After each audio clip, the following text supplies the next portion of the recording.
বিপিনুর, গণ অধিকার পরিষদ এবং তারেক তাদের আজকে দিন দিন গ্রহণযোগ্যতা কেন হারাচ্ছে? তার কারণ একটাই, যখন দালালি শুরু করে তখন কিন্তু বাংলাদেশের জনগণ ভালোবাসা উঠিয়ে ফেলে। আজকে বিপিনুরের প্রতি আমাদের রেসপেক্ট ভালোবাসা নাই কেন? সে যখন বিএনপির কিছু দালালদের বিরুদ্ধে দালালি করা শুরু করেছে, বিএনপি পক্ষ নিয়ে কথা বলেছে, আজকে দেখুন সেই বিপিনুর, গণ অধিকার পরিষদ বিএনপির সন্ত্রাসী কর্মকাণ্ড নিয়ে কথা বলতেছে। সে বলেছিল 2 বছরের আগে নির্বাচন নয়, কয়দিন পরে আবার বলতেছে ডিসেম্বরে নির্বাচন।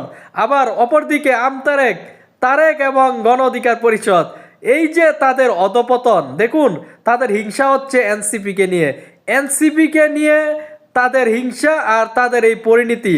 বিপিনুর এখন আপনার যেই ভালোবাসা পেয়েছিল আপনার বিভিন্ন আরব দেশে গিয়ে, সেখানে কিন্তু সে ভালোবাসা এবং জনগণের আস্থা ধরে রাখতে পেরেছে। এখন তার ভালোবাসা গ্রহণযোগ্যতা নাই, শুধু তার রাজনৈতিক ভুল সিদ্ধান্তর কারণে।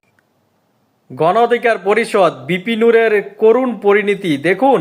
গণ অধিকার পরিষদ হাসিনার বিরুদ্ধে সোচ্চার ছিল। তারেক, ফারুক, রাশেদ খান এবং বিপিনুর, তারা যেভাবে খুনি হাসিনাকে চ্যালেঞ্জের মুখে রেখেছে আপনারা জানেন। তাদের স্পিরিট ভালো ছিল, তারা খুনি হাসিনার বিরুদ্ধে সোচ্চার ছিল। আজকে তাদের মধ্যে কি হয়ে গেল? এই যে নতুন দল গণ অধিকার পরিষদ, এই দলের মধ্যে 3 ভাগে বিভক্ত।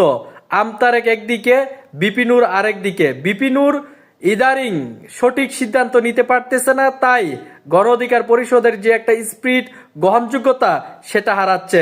দেখুন গণ অধিকার পরিষদের প্রতি রেসপেক্ট, ভালোবাসা, এমনকি আমি নিজে ভিডিও তৈরি করেছি আজকে তাদের বিরুদ্ধে কেন কথা বলতে হচ্ছে। তারা যখন বিএনপির নেতাদের দালালি করে, বিএনপির নেতাদের মুখপাত্র হয়, তখনই কিন্তু গণ অধিকার পরিষদ নিয়ে প্রশ্ন ওঠে।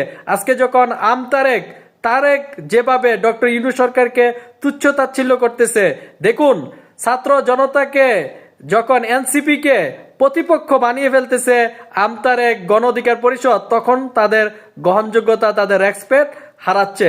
এই যে তারেক এবং গণ অধিকার পরিষদ, বিপিনুর, হাসান মাহমুদ, রাশেদ, তাদের মধ্যে এই যে দ্বন্দ্ব, এই দ্বন্দ্বর কারণেই তারা রাজনৈতিকভাবে এগিয়ে যেতে পারছে না। এটা তাদের ব্যর্থতা।